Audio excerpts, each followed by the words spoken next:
Desculpa o atraso, tive um imprevisto, mas graças a Deus chegamos bem e cá estamos, para a glória de Deus. Muito bem,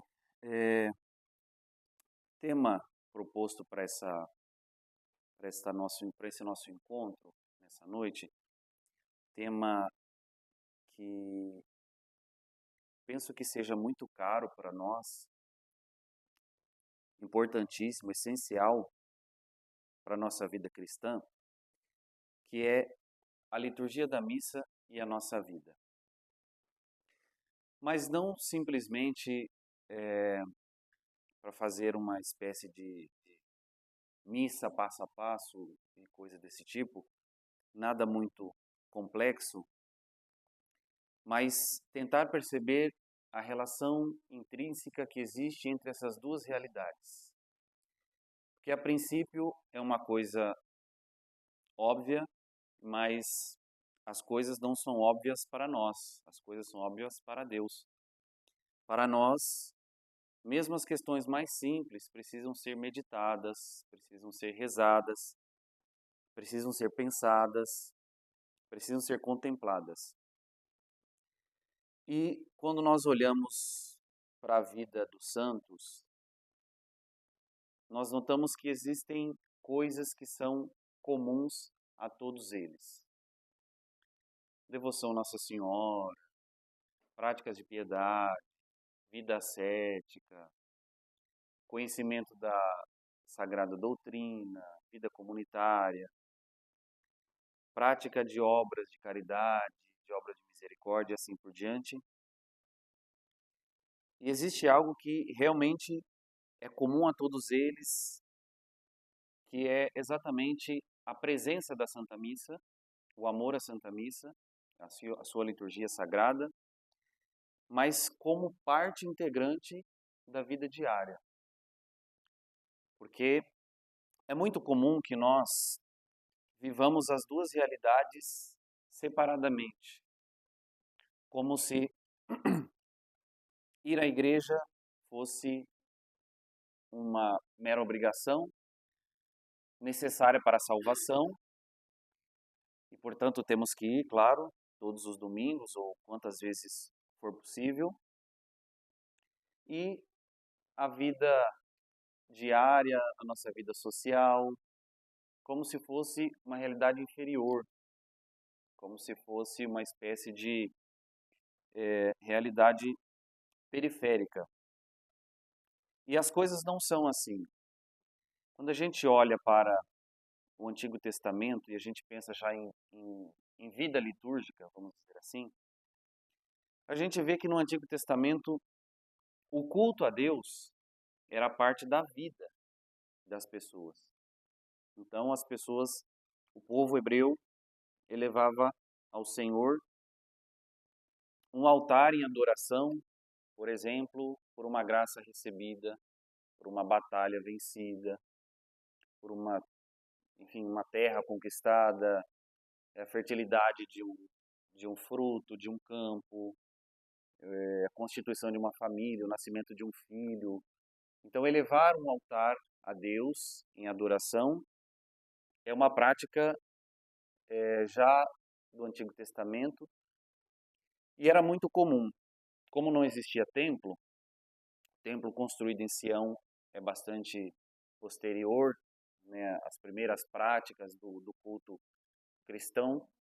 Então, as pessoas ofereciam esse culto a Deus na caminhada, no dia a dia, até que o culto se constituísse, que os ritos se constituíssem, etc., pela mediação dos sacerdotes. Isso demorou um certo tempo. Mas para dizer, o culto a Deus é algo que é central na nossa vida. O culto a Deus é um ato central, é um ato essencial na nossa vida cristã. Nós precisamos viver a realidade, essas duas realidades, e agora que essa como se fosse a versão do Novo Testamento, as duas realidades devem ser vistas como uma espécie de culto ininterrupto. Então, a liturgia da missa e a nossa vida deve ser vista agora como uma espécie de culto ininterrupto. De modo que em todos os momentos nós estamos na presença de Deus. Em todo momento nós estamos fazendo as oferendas da nossa vida. Em todo momento nós estamos participando da continuação da redenção de Cristo no meio da humanidade. Nós ouvimos aquelas palavras bonitas de Nosso Senhor quando fala que haverá um momento em que o véu do templo será rasgado e não se adorará somente em Sião, mas se adorará em espírito e em verdade. Então, Jesus deixa bastante claro que a nossa vida ela deve ser este ato contínuo de adoração a Deus nosso Pai, mas também, claro, a Santíssima Trindade. E São Paulo, por várias vezes, eu me recordo em algumas passagens da carta aos Romanos, quando São Paulo fala, por exemplo, exatamente de fazer do nosso corpo uma obra espiritual agradável a Deus. São Paulo bate nessa tecla. Tornai-vos pedras vivas do templo do Senhor. Em algumas vezes ele diz, também em Romanos, porque é como se fosse o seu testamento espiritual, que o seu coração, sua alma, o seu ser o alegraria se fosse tudo isso derramado em oblação. Então, São Paulo, grande teólogo, ele falava bastante de culto, falava bastante de sacrifício, falava bastante desta relação da vida espiritual, do templo, da liturgia, mas bem vivida na vida cotidiana. Então, a gente precisa entender esta realidade que o Novo Testamento nos trouxe de fazer da nossa vida uma liturgia. A nossa vida precisa ser uma liturgia. Precisamos romper com essa falsa ideia de que a nossa casa, a sociedade, a vida secular é uma coisa e a vivência da liturgia, da igreja, é uma outra coisa. Ambas as realidades são afins. Nós precisamos entender isso. Não é à toa que Nosso Senhor diz, como o primeiro mandamento, o amor a Deus e o próximo. O amor a Deus e o próximo. Não é só por uma questão de ordem, que este é o primeiro mandamento, mas é por uma questão realmente de início da vida espiritual, de essência da vida espiritual. Então, ir ao templo, ir à igreja, celebrar a liturgia sagrada, claro, como adoração a Deus, como um ato de louvor a Deus, mas sair do templo, sair da liturgia, com o mesmo espírito de amor, com o mesmo espírito de serviço, com o mesmo espírito de devoção ao nosso próximo.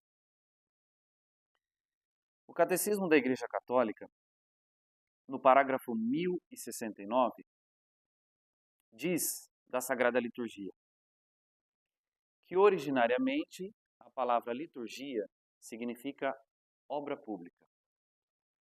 Serviço por parte dele e em favor do povo.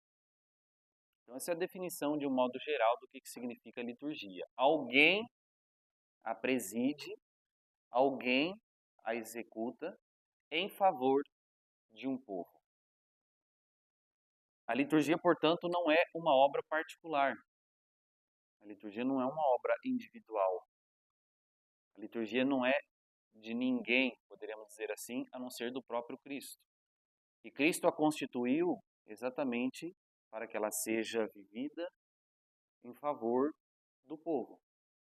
Então, realmente, alguém preside, mas esse alguém preside em favor de todo o povo. Então, aqui está o primeiro ponto que devemos destacar. A liturgia, ela é uma obra comunitária.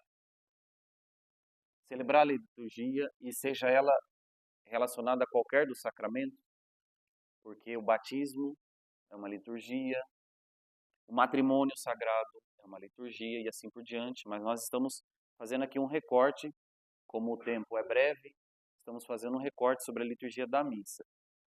E esse é o primeiro ponto. A liturgia é comunitária. Na tradição cristã, quer dizer que o povo de Deus toma parte na obra de Deus. E aqui a gente começa a notar a necessidade da nossa participação ativa na liturgia. Porque nós, enquanto batizados, todos somos sacerdotes. Então existe o sacerdócio comum dos leigos e existe o ministério ordenado, né, que na linguagem do direito canônico está relacionada aos presbíteros, aos sacerdotes. Mas, enquanto batizados, todos somos sacerdotes. Porque todos somos sacerdotes, todos tomamos parte na obra da redenção. Então a liturgia, embora exista um presidente, no caso da liturgia da Santa Missa, embora exista o sacerdote que a presida, mas todos nós, por causa do batismo, tomamos parte dela. E a nossa participação não pode ser, como consequência, uma realidade automática. Não é o padre que reza sozinho e nós apenas recebemos os benefícios, os méritos da Santa Missa. Se nós não cuidarmos, o padre pode participar da missa sozinho. A gente pode participar mecanicamente, né? É preciso tomar um cuidado com isso.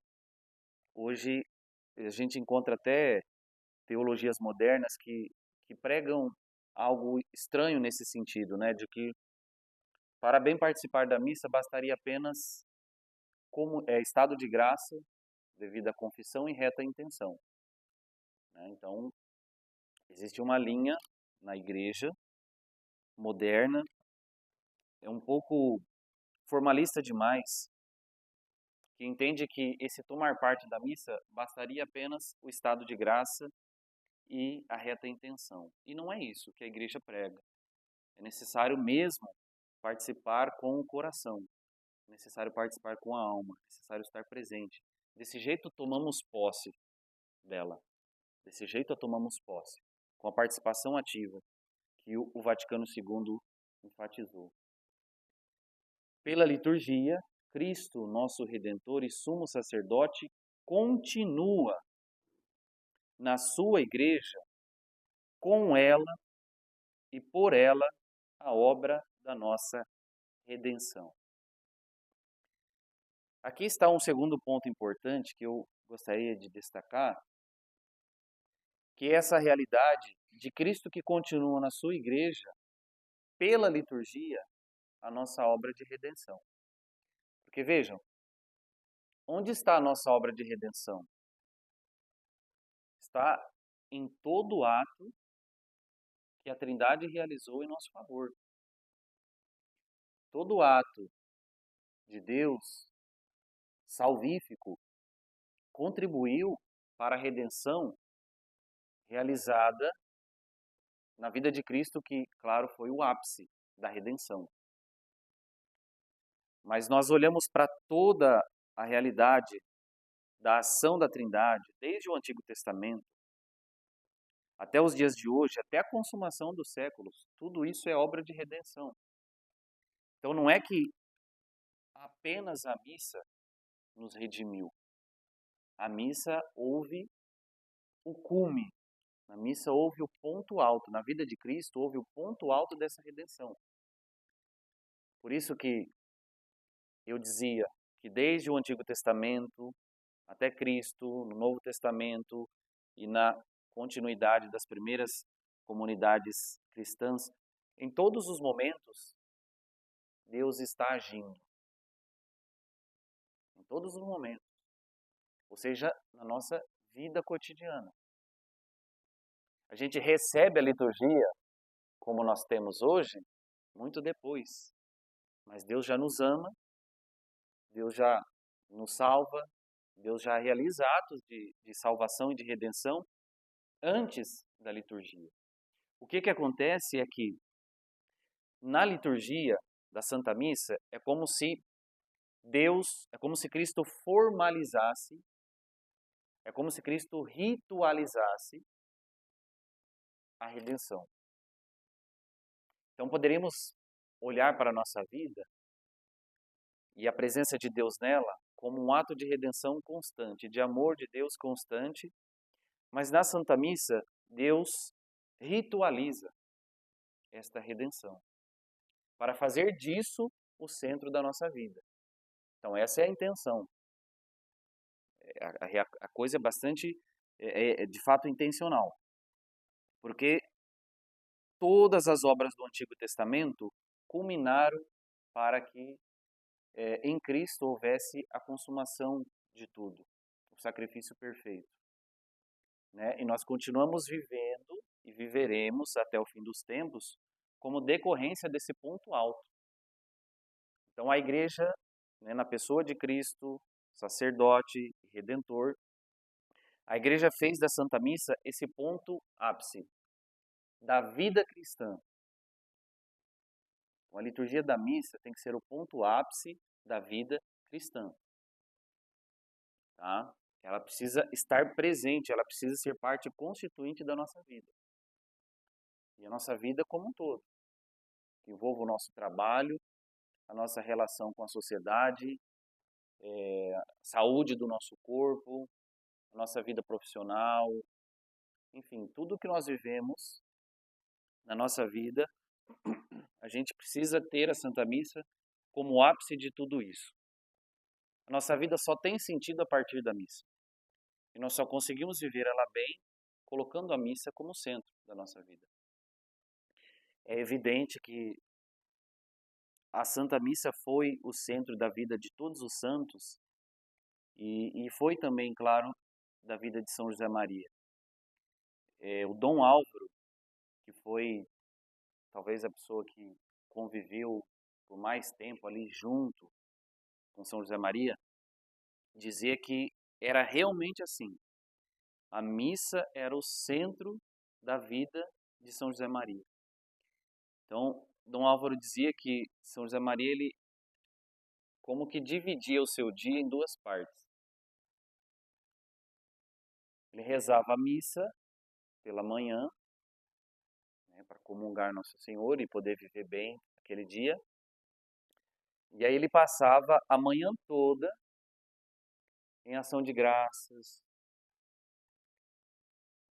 refletindo a palavra que foi lida das Escrituras, meditando, permanecendo em presença de Deus até a oração do Ângelus, no meio-dia. Porque faz parte da vida da obra fazer ali um exame de consciência, uma oração de 30 minutos, para fazer uma espécie de divisão do dia. Então, São José Maria, a hora que rezava o Ângelus, é como se virasse a página, e a partir daquele momento ele começava a se preparar para a missa que ele iria rezar no dia seguinte. Então, era o tempo todo pensando na missa. O tempo todo pensando na missa. Primeiro momento do dia, em ação de graças pela missa celebrada. Do meio-dia para frente, um coração que começava novamente a se preparar para a missa que ele iria rezar no dia seguinte.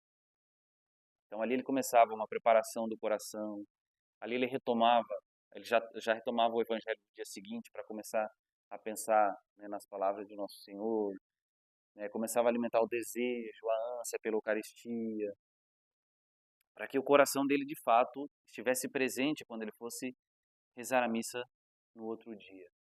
Então veja que coisa extraordinária. E não é que ele ficava na capela, né, o dia todo. Não, tinha os afazeres. Tinha os afazeres.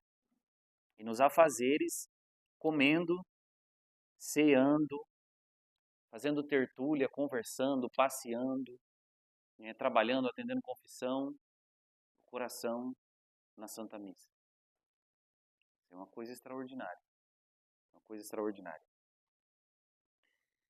Depois, no parágrafo 1068, o Catecismo continua dizendo: é este mistério de Cristo, o mistério pascal, ou seja, a paixão, morte e a ressurreição de Nosso Senhor, que a Igreja proclama e celebra na sua liturgia.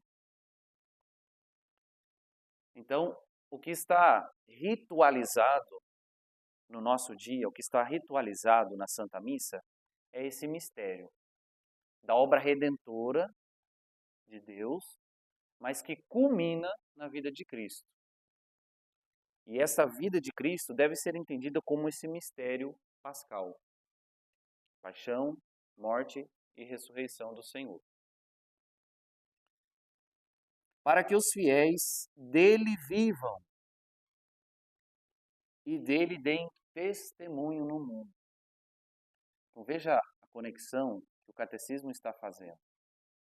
Nós devemos viver da liturgia da missa, nós devemos viver do mistério pascal, alimentar-se dele,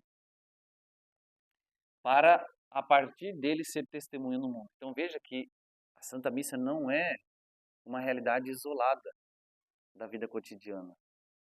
Não é uma realidade isolada do mundo. A gente comunga, a gente alimenta a alma, a gente sacia a nossa sede do sangue de Cristo, a gente se oferta, a gente adora a Deus, a gente tem a vida transformada pelo pão do céu, mas depois para a gente fazer apostolado no meio do mundo. Isso é essência da liturgia da missa, não é uma questão acidental, não é uma questão opcional, isso é uma questão essencial. E a liturgia com efeito, pela qual, sobretudo no sacrifício eucarístico, se atua a obra da nossa redenção.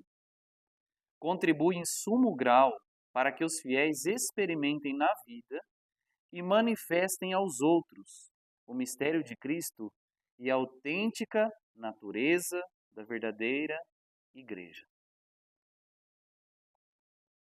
Depois, no parágrafo 1072, o Catecismo continua dizendo: portanto, a liturgia não esgota toda a ação da Igreja.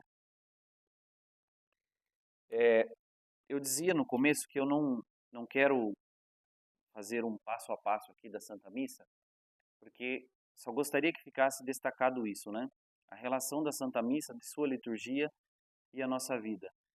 Portanto, vamos tentar destacar, na medida do possível, pontos que são marcantes da Santa Missa e que, se nós notarmos bem, nós vivemos esses pontos na vida cotidiana, se nós conseguimos realizar esta tarefa de levar a missa até a nossa vida.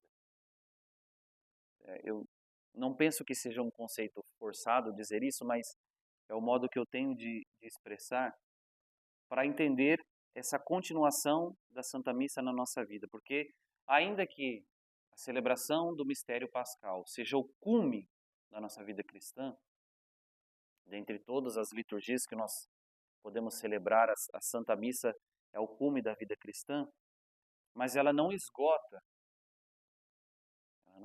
todo o mistério da redenção. Quando Deus se dá a nós, Deus se dá por inteiro. Deus não se derrama em pedaços. Deus se dá por inteiro. Ninguém, em sã consciência, olha para o sacrifício de Cristo, e a missa é a renovação do sacrifício de Cristo. Ninguém diz que Cristo teve reservas. Ninguém, em sã consciência, pode dizer isso, porque Nosso Senhor deu tudo o que Ele poderia dar, Ele deu, na celebração do mistério pascal. Então, a celebração da Santa Missa, ela é a entrega total do sacrifício de Cristo, da doação de Cristo na cruz. Mas nós ainda não nos doamos por inteiro. Nós não vivemos a Santa Missa ainda com todo o amor do mundo, com toda a piedade, com toda a devoção. A nossa alma ainda não é enxertada por todos os méritos, por todas as graças que a Santa Missa contém. Por isso que, depois da Santa Missa, na continuação da Santa Missa, é que nós vamos observando a plenitude desse mistério que nós celebramos no templo, na liturgia. os santos perceberam muito isso. Como que as graças da Santa Missa, ela ia sendo aparecida depois, no dia a dia. Então, era muito comum que os santos, eles viviam nessa ação de graça, mesmo depois que a missa terminava. Alguns santos chegavam a fazer 1 hora, 2 horas de ação de graça depois da comunhão, e eles percebiam como que fazia diferença na vida depois, quando eles iam tratar com as outras pessoas, quando eles iam estar presentes lá no trabalho, quando eles iam tratar com a família, quando se conseguia levar a presença eucarística de Jesus em comunhão espiritual após a Santa Missa, os santos percebiam que aquele efeito da Santa Missa, ele como que ia sendo prolongado durante o dia. E como que é diferente? Como que é diferente uma alma? Como que é diferente uma alma que de fato consegue fazer da Santa Missa o centro de sua vida e depois o centro de suas ações? Então a liturgia da missa não esgota a ação da igreja. E veja que interessante o que o catecismo diz. Deve ser precedida pela evangelização, pela fé e pela conversão. A liturgia da Santa Missa deve ser precedida pela evangelização, pela fé e pela conversão. Só então pode produzir os seus frutos na vida dos fiéis. A vida nova segundo o Espírito, o empenhamento da missão da igreja e o serviço da sua unidade. O que o catecismo está dizendo a despeito disso? Se eu não vivo, fora da liturgia da missa, uma vida de fé fecunda, uma vida de conversão, uma vida de ascese, uma vida de estudos, eu não conseguirei participar bem da Santa Missa. Porque, embora é o ato mais importante, mas ele não está isolado das outras práticas espirituais. Por que é muito comum que o católico vá à missa com o coração frio e participe da missa e saia da missa com o mesmo coração frio? Isso é uma realidade muito comum. Às vezes é muito difícil a pessoa aquecer o coração na Santa Missa. Às vezes é muito difícil. Aqui no Brasil até se diz assim, às vezes brincando, né? Eu fui à missa e saí dela com vontade de rezar. Ou às vezes quando a liturgia é mal celebrada. Por que às vezes dá essa impressão que a gente participa da missa, mas parece que a missa não faz nada na nossa alma. Parece que não aquece, parece que não sacia. E aqui está o ponto que o catecismo está destacando. A separação entre uma vida eucarística, a separação entre um coração adorador da liturgia da missa, praticamente impede colher da missa os seus frutos. Praticamente dificulta muito colher da Santa Missa os seus méritos, os seus benefícios. Então, a liturgia e a nossa vida, elas têm que como que ir se entrelaçando e se comungando. Padre Pio, por exemplo, quando não podia ir à missa todos os dias, que ia para a Santa Missa no domingo, começava a meditação da vida dele na quinta-feira. Meditação da Santa Missa na quinta-feira. Para reviver o mistério pascal todas as semanas. Na quinta-feira ele começava a pensar na Santa Ceia, na traição de Judas, na instituição da Eucaristia, do sacerdócio. Na sexta-feira ele meditava na paixão, até que chegasse ao domingo e o coração estivesse aquecido, para que Jesus também comungasse dele, poderíamos usar essa expressão. Veja a ênfase que o catecismo dá entre a correlação da liturgia, da missa e a nossa vida. cotidiana, que precisa ser fecunda. Senão nós não conseguiremos participar bem da Santa Missa e não conseguiremos colher os frutos. Claro, primeira coisa, a confissão.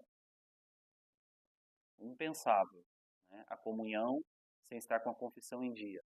Mas depois é necessário as obras de caridade, é necessário as obras de piedade, são necessárias as obras espirituais. É necessária a meditação dos mistérios da vida de Cristo. É necessário estar em presença de Deus em todos os pequenos atos da nossa vida. Assim, a gente consegue experimentar, quando a gente vai à missa, que ali não é eu estava na vida secular e agora eu vou entrar na vida sagrada de Cristo. Não.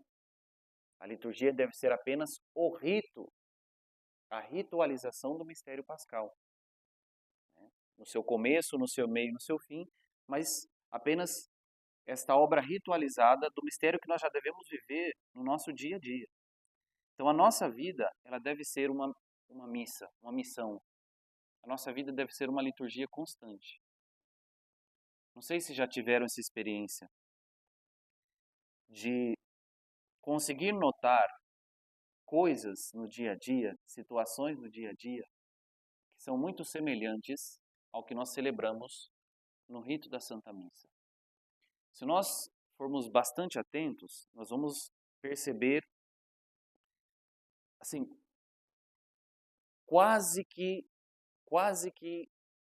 por exemplo, em casa, do acordar ao dormir, quase que é a liturgia da missa. E já começa pelo chefe da casa, que é o sacerdote, que é o que preside o culto, que é o que preside a liturgia. Assim como a definição do catecismo já dizia, que há um que preside em favor do povo. A gente olha a configuração da Santa Missa, na qual o sacerdote preside em favor do povo, e a gente olha a configuração, por exemplo, de uma casa, onde o pai, o chefe, preside a liturgia da casa em favor de sua família. Ou o patrão que preside a liturgia de sua empresa em favor de seus funcionários. Ou os políticos que, em tese, presidem os bens comuns em favor do cidadão. A gente começa a notar como que a nossa vida é muito mais parecida com a Santa Missa do que nós pensamos. E quantas vezes não notamos coisas desse tipo? Quantas vezes fazemos essas coisas automaticamente? Quantas vezes participamos da missa automaticamente somente na intenção de ser salvo, comungar, ser salvo, comungar? E a gente não vai percebendo a correlação que existe entre ambas as realidades. Nós, antes de aqui destacarmos os pontos, quanto tempo que temos de meditação? Já deu os 20 minutos? Pode continuar? Eu estou sem horário aqui, tá? Quando nós pensamos neste último ponto que o Catecismo destacou, a vida segundo o Espírito, o empenhamento da missão da Igreja e o serviço da sua unidade. Vamos partir disso. É necessário que haja um sacerdote, é necessário que haja um sacrifício e é necessário que haja um povo. Peguemos o exemplo da casa, que foi citado. Então, o pai de família é o chefe da casa. Enquanto homem, o seu sacrifício é a proteção de sua família.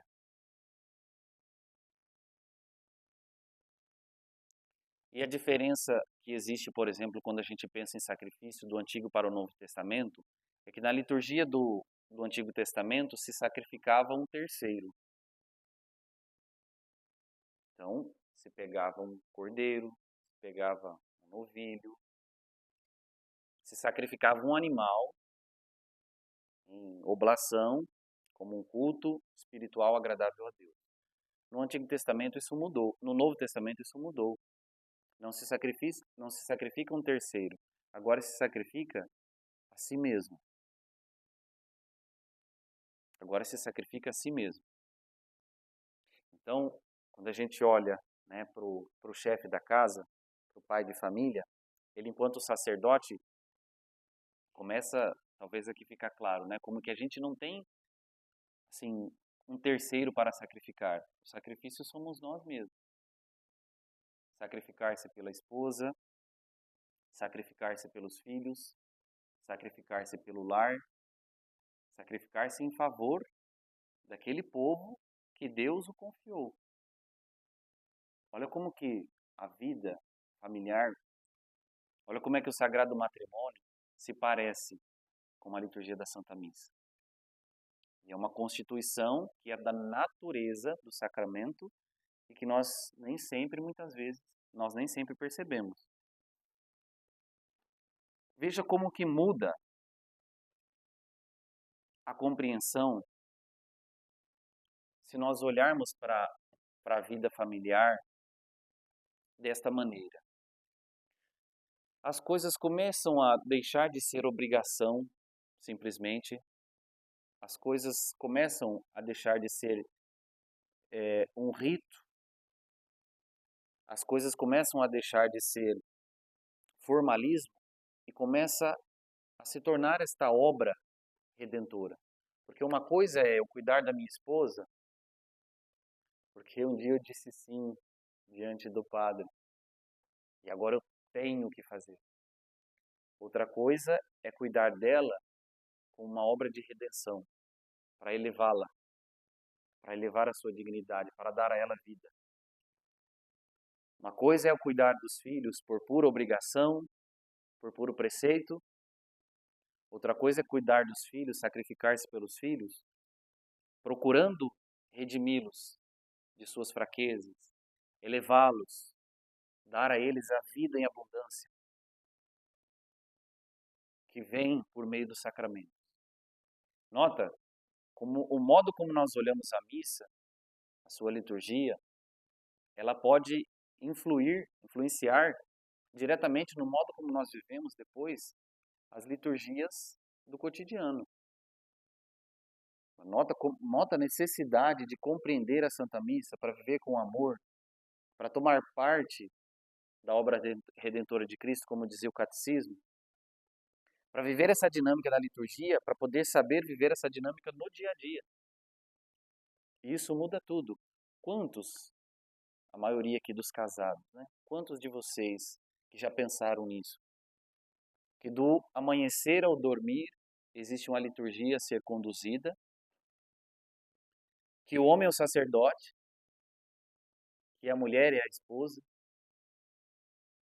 e que todas as coisas devem ser feitas com todo o amor do mundo. Cada coisa segundo sua ordem, segundo o seu tempo, segundo sua intensidade, segundo sua atenção, tal qual na Santa Missa. Para que as coisas não sejam mecânicas, para que as coisas não sejam automáticas. Por isso, nós olhamos, por exemplo, na Santa Missa existe procissão de entrada. Primeiro ato, primeiro rito da Santa Missa. Na procissão de entrada se reúnem os irmãos. Na procissão de entrada se reúnem os semelhantes. Na procissão de entrada se reúnem os que se querem bem para festejar, para fazer festa solene, para se alegrarem pela presença de Deus no meio deles. Portanto, quando há aquela procissão de entrada, onde o sacerdote está se dirigindo ao altar, com a equipe litúrgica, o que você deve ter em mente é isso: todos estamos nos reunindo para celebrar Deus que se fará presente no meio de nós, no meio da comunidade orante. Existe procissão de entrada também na vida cotidiana. Quando nós estamos voltando do trabalho para casa, por exemplo, a gente pode pensar nisso, né? Numa procissão festiva, onde eu vou encontrar os meus semelhantes para amá-los, para fazer comunhão com eles, e para celebrar a presença de Deus no meio de nós. Veja como é que muda você voltar do trabalho, fatigado, né? E pensando, nossa, vou chegar em casa, ainda vou ter que cuidar dos filhos. Né? Já estou cansado e vou chegar em casa e ainda vou ter que ajudar a esposa com os afazeres. Ainda vou ter que tomar a catequese das crianças, ou coisa do tipo. Veja como é que muda quando eu penso nessa realidade de procissão de entrada, de reunião festiva entre os irmãos para celebrar a presença de Deus no meio da família. Tudo muda, tudo muda. Na celebração da missa, há redenção, há ascese, há ato penitencial. Quantas vezes precisamos pedir perdão a Deus na Santa Missa pelas nossas faltas, pelos nossos vícios, pelas coisas que nós ainda não corrigimos e que ferem o coração de Deus. E Deus, com todo o seu amor, nas palavras do Padre, nos perdoa, nos redime, nos dá vida nova. E quantas vezes precisamos de fazer atos penitenciais em casa, na vida cotidiana? Porque nos reunimos entre semelhantes, mas às vezes não estamos reconciliados. Quantas vezes é necessário dizer desculpa, pedir perdão, depois que nós nos encontramos? Quantas vezes um perdão cura? Quantas vezes um pedido de desculpas reconcilia a família, os amigos e etc. Na missa há louvor, que nós chamamos de hino de louvor, ou que se costuma dizer glória. Uma vez que o perdão é dado, uma vez que o perdão é vivido, nos cabe elevar a Deus nossa oração de louvor. Ou seja, a falha, a culpa ficou para trás. O perdão já foi dado, a reconciliação já foi feita. Agora é momento de louvar. E quantas vezes não vivemos isso com Deus e depois a gente também não vive isso na vida cotidiana? Porque às vezes um perdão já é dado, mas nós mastigamos o passado. Às vezes o perdão já foi dado, uma reconciliação já foi feita, mas a gente gosta de ficar remoendo a culpa, a queda, quando deveríamos colocar ali um ponto final e celebrar. Quantas vezes a vida fica pesada porque a gente fica arrastando o pecado, a falha ou a queda? É necessário saber que, uma vez celebrado o perdão, nós temos que nos alegrar, nós temos que louvar a Deus pelo perdão e a reconciliação que foi recebida. Na missa também existe o que nós chamamos de oração da coleta. O sacerdote reúne as intenções do povo e vai apresentá-las a Deus. No silêncio do coração de cada um, o padre diz, oremos, e recolhe todas as intenções do povo. Quantas vezes precisamos ouvir o pedido das pessoas que convivem com a gente? E às vezes a gente não dá atenção para isso. Quantas vezes a esposa faz um pedido e nós não consideramos? Quantas vezes as pessoas que convivem com a gente fazem uma prece e a gente não considera? E nós somos os sacerdotes, é nosso dever. Quantas vezes, assim, pode acontecer da pessoa não dizer com a boca, mas dizer com os olhos? Então é necessário atenção. Aquele que preside a liturgia deve ser atento. Quantas vezes com os olhos a pessoa faz um pedido?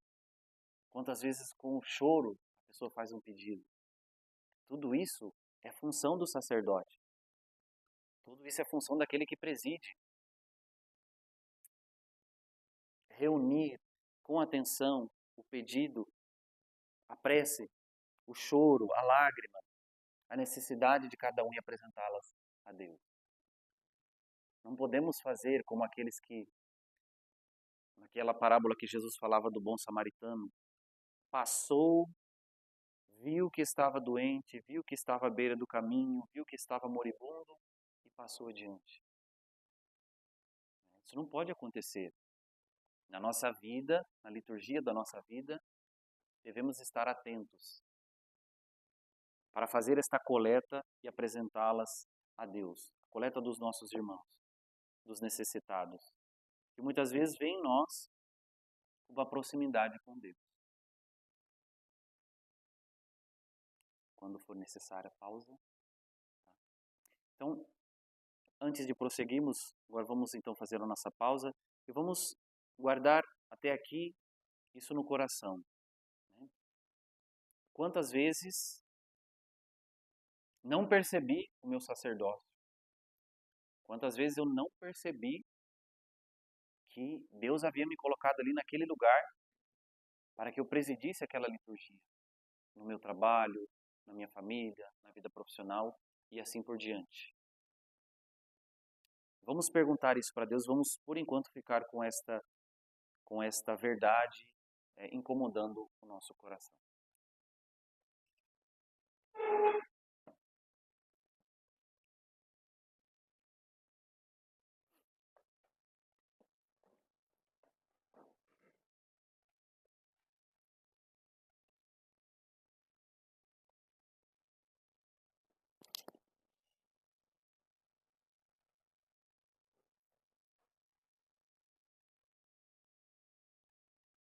Dou-te graças, meu Deus, pelos bons propósitos, afetos e inspirações que me comunicaste nessa meditação.